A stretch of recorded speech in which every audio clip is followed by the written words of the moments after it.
Bly was a curious woman, constantly seeking out solutions to problems with the world during the 1800s. As a female journalist, she faced several barriers to success.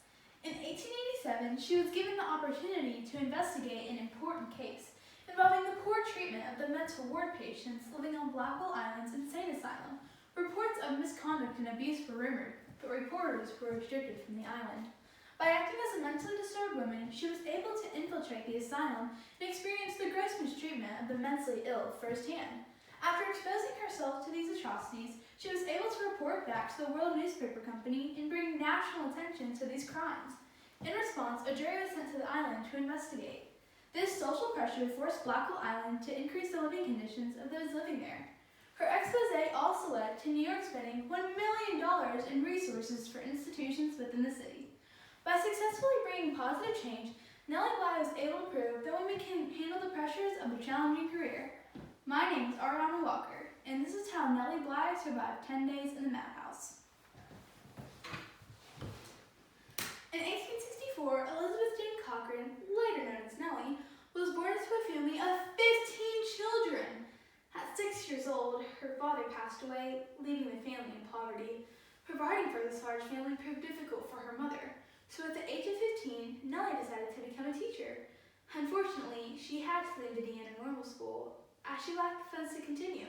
Despite this hiccup, she found work at local boarding houses. John, William, quit! Mary, wipe your mouth. Yes, ma'am. Mother says you have to get to the Reynolds by 9 o'clock. Avoid the alleyway this time. Thank heavens you're here. I have to leave as soon as possible. I have too many siblings and not enough arms. Ever since Father passed away, we've been struggling to maintain. Today is a step in the right direction. I have a job interview. I get to do some reading in between jobs, and I've been paying special attention to one writer. The Client Observer, or QO as he is known in the paper, has been making several comments on the social status of women. After hearing quite enough of this man's foolish ravings, I simply wrote to the Pittsburgh Dispatch some rather strong words about how many women need to work to sustain themselves, and are not, in the words of Mr. QO, a monstrosity. They liked my critique so much that they hired me as an actual writer. They're going to be shocked when I show up to my first day of work with a well-researched article regarding the plight of the working woman. Just you wait, I'm going to fix a lot of problems in this town. After receiving her job with the Pittsburgh Dispatch, Elizabeth Jane Cochran was given the pen name Nellie Bly and was tasked with the women's section of the paper. After gaining some experience with writing for a newspaper company, Nellie became frustrated in the topic she was assigned and quickly sought out a better situation. Ugh! I can't believe this! I've been working here for 2 years, and all they're doing is letting me work for the women's section of the paper? He, like so many other men of this period, believe that I, and women in general, are incapable of taking on complicated stories. It is as if my gender is a barrier to my own career. Oh, if I had to write one more article about how to properly raise a child, gardening, or the best modern hairstyles, I would have certainly lost my mind. That's why I moved here to New York. There are far more journalist opportunities and more publishers that would be willing to print my articles. When Miss Bly arrived, she offered up an excellent sensationalist expose for the World Newspaper. At the time, the modern world was fascinated with global discovery, obsessed with mapping out every inch of the globe. In fact, around-the-world articles were all the rage. Men were traveling continent to continent, trying to beat the standing world record by a few days and earning their global fame. Nellie suggested that she would travel to Europe and back to New York in steerage with the immigrants and report on the rough and dangerous conditions that they faced. After this, she hoped to travel the world, beating the current record, and prove that women can also handle such a challenge and that their gender is not a barrier to this accomplishment. However, after suggesting her idea, she was propositioned with another option. Dear Mother, I hope you and the rest of the family are doing well. I just wanted to share with you the exciting news. I finally landed a real job at a national recognized newspaper. My new editor gave me quite the fright my first day on the job. He wants me to infiltrate the mental hospital on Blackwell's Island. The catch is that it prohibits reporters from snooping around. He wants me to pose as a mental patient and experience the gross mistreatment firsthand. I'm not going to lie, I'm very nervous, and I have no idea what I'm getting myself into. But you know that I live for for the thrill of a challenge.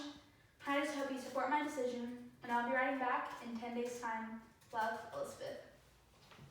Before being admitted to the asylum, Nellie knew she had to make her admittance as authentic as possible. Before my ruse, I looked myself in the mirror, got into character, and prepared myself for the worst. Oh no, my mom's not gonna cook my favorite dinner! How am I able to feed my puppy?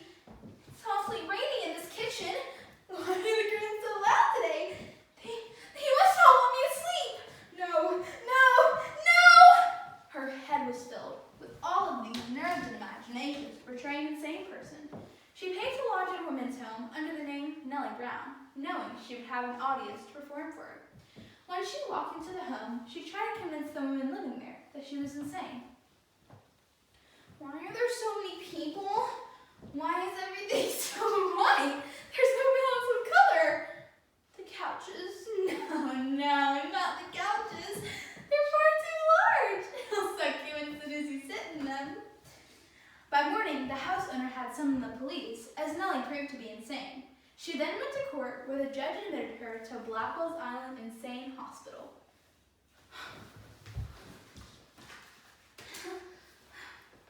I have now been here for 7 days, and I'm not sure I can take this abuse any longer.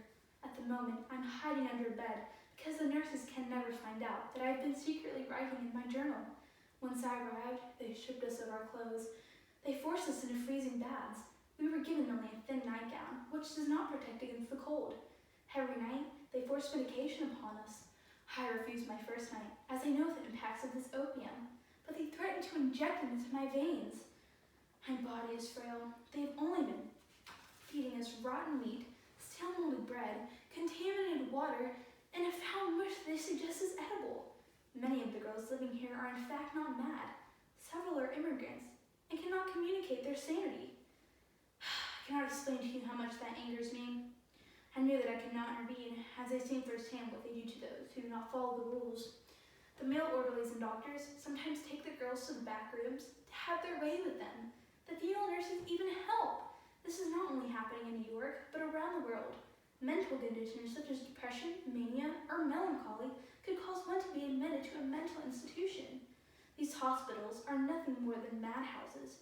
No one has the right to treat others this way, especially ill patients. I only have to bear 2 more days. Hopefully, I can survive this ordeal. The next 2 days for Nellie were no different than any other. There were still horrifying screams from women around the asylum, and the occasional ice bath still took place. But Nellie knew the next day was the day she could again gain her freedom. Today is my day. I'm going to be a free woman once and for all, and I'm going to bring these women justice. Nellie was called to the front by the nurses for her release by her editor. Once the note was there, and everything was finally over, she was relieved. But she also felt guilty for those left behind. So she knew it had to get done and marched out of the asylum like she was ready for her next mission. Once I got into the asylum, I headed straight to the World Newspaper Company and told them of my experience. They allowed me to write an article on the atrocities I experienced, and over the next week or so, my first draft was finished. And as time progressed, my article was finally published. When people began to read this article that explained the cruelty of rotting food, ice baths, and abuse from doctors, they sent a jury out to the island to see for themselves if it were true. Unfortunately, the hospital caught wind of the guests that were going to come and quickly fixed up the place as if nothing ever happened. But the jury decided that the things Nellie Bly had mentioned in her article were things no one could possibly make up. And later on, the hospital was shut down for good. My experience with the hospital is something that changed my life forever. And even though Blackwell Islands try to cover up their mistakes, they are still held accountable for these atrocities. By exposing these truths to the public, not only was Nellie Bly able to break the barrier for mentally handicapped Americans, but she also proved that women were capable of much more than men assumed. After this, she wrote an editorial on jail cells and factories. She's also famously known for the first woman to travel the world in 72 days. She paved the way for major female journalists like Oprah, Diane Sawyer, and Margaret Higgins. This is how Nellie Bly survived 10 days in the Madhouse. Thank you.